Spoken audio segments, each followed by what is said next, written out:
दोस्तों नमस्कार। आज की कथा बहुत ही पावन कथा है। गुरुवार दिव्य कथा।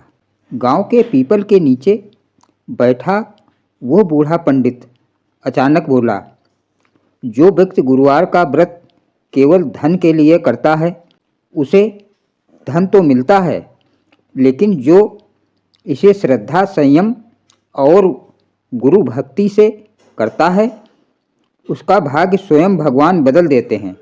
यह सुनकर वहाँ खड़ी भीड़ सन्न रह गई। एक स्त्री की आंखों में आंसू थे, एक युवक के चेहरे पर पश्चाताप और एक वृद्ध के होठों पर मंद मुस्कान, क्योंकि वे सब जानते थे गुरुवार का दिव्य व्रत केवल व्रत नहीं, जीवन बदलने वाली साधना है। गुरुवार व्रत का महत्व। गुरुवार का दिन देवगुरु बृहस्पति को समर्पित है। बृहस्पति जो देवताओं के गुरु हैं, ज्ञान, धर्म, समृद्धि, संतान सुख, वैवाहिक सौभाग्य और भाग्य के कारक माने जाते हैं। जिस व्यक्ति के जीवन में बार बार धन रुक जाता हो, विवाह में बाधा हो, संतान सुख ना मिल रहा हो, बुद्धि भ्रमित रहती हो, गुरु का आशीर्वाद ना हो, उसके लिए गुरुवार का व्रत अमोघ फल देने वाला माना गया है। प्राचीन काल की कथा। धर्मपुर का संकट। बहुत समय पहले की बात है। धर्मपुर नाम का एक समृद्ध नगर था। वहाँ के लोग धर्मप्रिय, दानी और सत्यनिष्ठ थे, लेकिन धीरे धीरे धर्म के स्थान पर दिखावा, सत्य के स्थान पर छल और गुरु के स्थान पर अहंकार ने जगह ले ली। नगर के लोग गुरुवार के दिन पीले वस्त्र पहनना छोड़ चुके थे, गुरु का सम्मान भूल चुके थे और व्रत को पुरानी परंपरा कहकर त्याग चुके थे। बृहस्पति का प्रकोप। एक दिन गुरु बृहस्पति साधु के वेश में नगर में आए।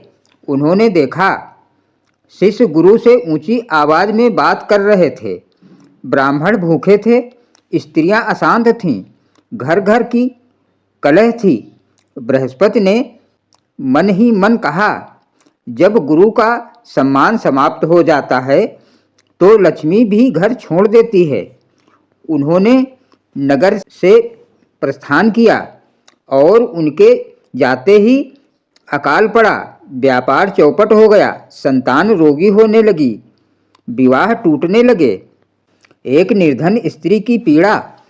उसी नगर में रहती थी सावित्री, एक साधारण निर्धन लेकिन अत्यंत श्रद्धालु स्त्री।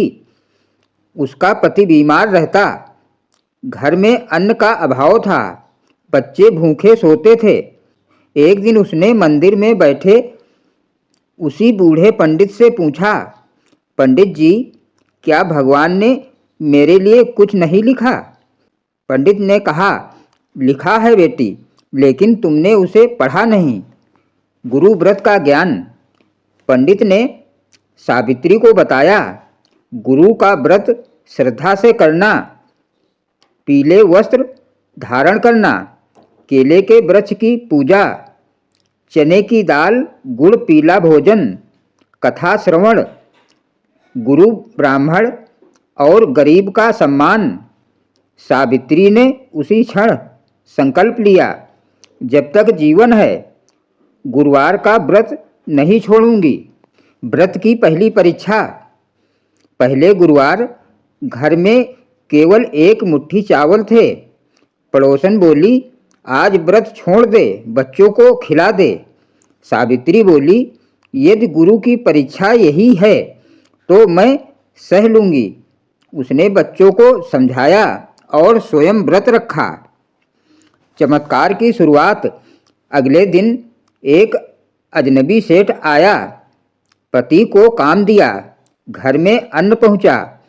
दूसरे गुरुवार पति की बीमारी कम हुई। तीसरे गुरुवार पुराने कर्ज माफ हुए। चौथे गुरुवार सावित्री के चेहरे पर वर्षों बाद संतोष था। नगर का परिवर्तन। धीरे धीरे लोगों ने देखा जिस घर में व्रत हो रहा है वहाँ शांति है। लोग पूछने लगे, सावित्री क्या कर रही हो? उसने बस इतना कहा, गुरु को याद। सामूहिक व्रत।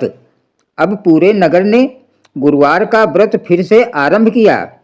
पीले ध्वज लगे, कथा होने लगी, गुरु का सम्मान लौटा और धर्मपुर फिर से धर्मपुर बन गया। बृहस्पति का दर्शन। एक दिन सपने में सावित्री को देवगुरु बृहस्पति के दर्शन हुए। उन्होंने कहा, बेटी तूने केवल व्रत नहीं किया, तूने विश्वास किया। व्रत की शिक्षा। गुरुवार व्रत सिखाता है धैर्य, गुरु भक्ति, संयम, कृतज्ञता और सच्चा विश्वास। गुरुवार दिव्य व्रत कथा। आगे की कथा। देवगुरु बृहस्पति के स्वप्न दर्शन के बाद सावित्री का जीवन बाहर से जितना शांत दिखता था, भीतर उतना ही गहन हो चला था। अब उसका व्रत केवल परिवार या धन के लिए नहीं था, बल्कि एक मौन साधना बन गया था। वो हर गुरुवार सूर्योदय से पहले उठती, पीले वस्त्र धारण करती और केले के वृक्ष के नीचे दीप जलाकर बैठ जाती। उसके होंठ हिलते नहीं थे, पर मन में गुरु का स्मरण चलता रहता। नगर के लोग अब उसे केवल निर्धन स्त्री नहीं कहते थे, वे उसे श्रद्धा से गुरुवार वाली माता कहने लगे। लेकिन जैसे जैसे श्रद्धा बढ़ती है, परीक्षा भी गहरी होती है। अहंकार की पहली आहट। नगर का एक धनी व्यापारी जिसका नाम भानुदत्त था, सावित्री की बढ़ती प्रतिष्ठा से असहज हो उठा। उसे लगता था कि लोग अब देवगुरु से अधिक एक साधारण स्त्री पर विश्वास करने लगे हैं। उसके मन में विचार आया, यदि यह व्रत इतना ही शक्तिशाली है तो मैं क्यों ना इसे केवल धन वृद्धि के लिए करूं। उसने गुरुवार का व्रत आरंभ किया, लेकिन मन में श्रद्धा नहीं थी, केवल लाभ की इच्छा थी। वो दान देता पर दिखावे के लिए, कथा सुनता पर हंसता हुआ। व्रत का उल्टा प्रभाव। कुछ ही समय में भानुदत्त के व्यापार में अजीब घटनाएं होने लगीं। जहां लाभ होना चाहिए था वहां हानि होने लगी। विश्वास पात्र सेवक धोखा देने लगे। घर में कलह बढ़ने लगी। क्रोधित होकर वह बोला, यह व्रत झूठा है। उसी रात उसे स्वप्न आया। एक तेजस्वी पुरुष पीत वर्ण हाथ में कमंडल लिए खड़े थे। गंभीर स्वर में बोले, व्रत सौदा नहीं होता। गुरु की भक्ति में अहंकार घुल जाए तो आशीर्वाद अमृत बनता है, अन्यथा वही अग्नि बन जाता है। भानुदत्त भयभीत होकर उठ बैठा। सावित्री की अग्नि परीक्षा। उधर सावित्री पर संकट आया। उसका पति अचानक फिर से गंभीर रूप से बीमार पड़ गया।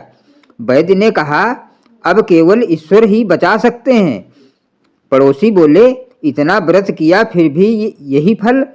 उस रात सावित्री पहली बार रोई, लेकिन रोते हुए भी उसने गुरुवार का दीप बुझने नहीं दिया। उसने कहा, यदि यह भी गुरु की परीक्षा है तो मैं इसे भी स्वीकार करती हूँ। नगर में फैलती शंका। कुछ लोग कहने लगे, शायद व्रत का प्रभाव समाप्त हो गया। कुछ बोले, अब इसे छोड़ देना चाहिए। लेकिन गुरुवार आया और सावित्री ने फिर व्रत रखा।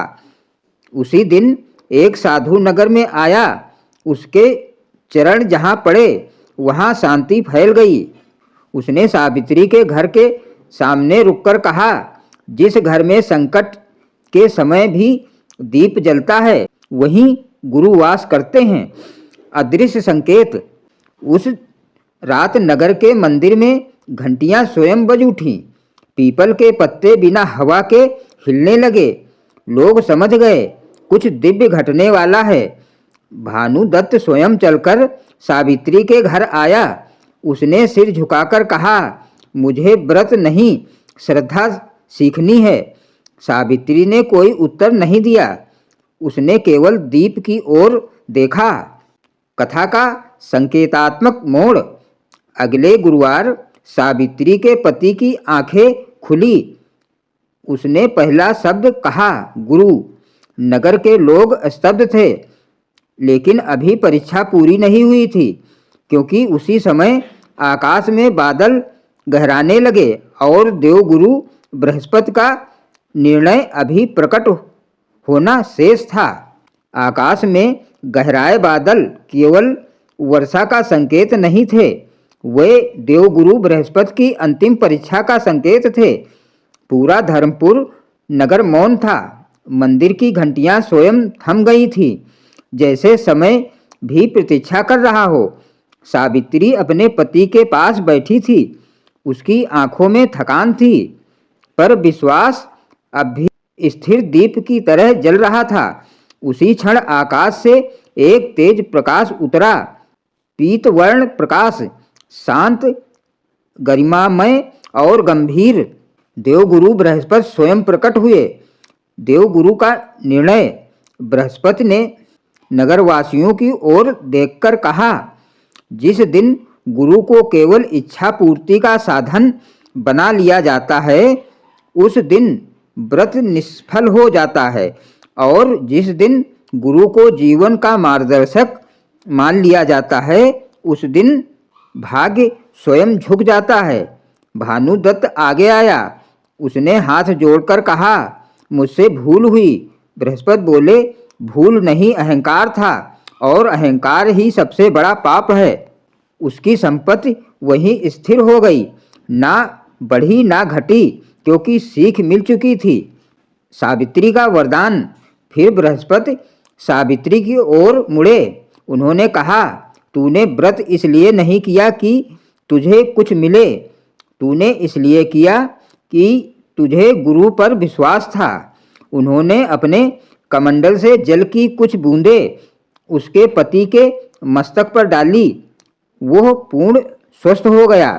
नगर ने पहली बार समझा, व्रत का फल तब मिलता है जब मांग समाप्त हो जाती है।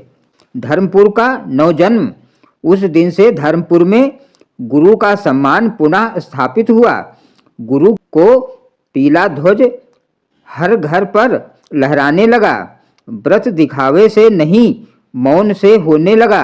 सावित्री को कोई पद नहीं मिला, कोई सिंहासन नहीं मिला, लेकिन जब भी कोई संकट में होता, वो उसके द्वार पर दीप जला देता। कथा का अंतिम सत्य। देवगुरु बृहस्पति ने जाते जाते कहा, जो गुरुवार का व्रत करता है, वो अपने भाग्य को नहीं बदलता, वो स्वयं को बदलता है, और यही परिवर्तन सबसे बड़ा चमत्कार है। इस प्रकार गुरुवार का दिव्य व्रत धर्मपुर ही नहीं, अनेक जन्मों तक लोगों का पथ प्रदर्शक बन गया। लेकिन कथा यहीं समाप्त नहीं होती। वो रहस्य जो अब तक कथाओं में नहीं बताया गया। प्रस्थान से पहले गुरु बृहस्पति ने सावित्री के कान में एक ऐसा रहस्य कहा था जो किसी शास्त्र में नहीं लिखा था, किसी कथा में नहीं बोला गया। उन्होंने कहा, हर व्यक्ति का एक ऐसा गुरुवार होता है जो कैलेंडर में नहीं होता। उस दिन यदि व्रत टूट जाए तो वर्षों की साधना भी निष्फल हो सकती है। सावित्री ने वह दिन कभी किसी को नहीं बताया, पर उसकी आंखों में उस दिन के बाद एक अलग ही गंभीरता आ गई थी। वो गुप्त गुरुवार कौन सा होता है, कैसे पहचाना जाता है? वो उस दिन की एक छोटी भूल क्यों पूरे जीवन का भाग्य बदल देती है? यही वो रहस्य है जिस पर अगली कथा आधारित है। और जो इसे जान ले, वो केवल कथा नहीं सुनता, वो अपने भाग्य की रक्षा करता है। अगला भाग, गुप्त गुरु का रहस्य, जल्द ही आपके सामने प्रस्तुत करेंगे। तब तक के लिए जय गुरु बृहस्पति। धन्यवाद दोस्तों।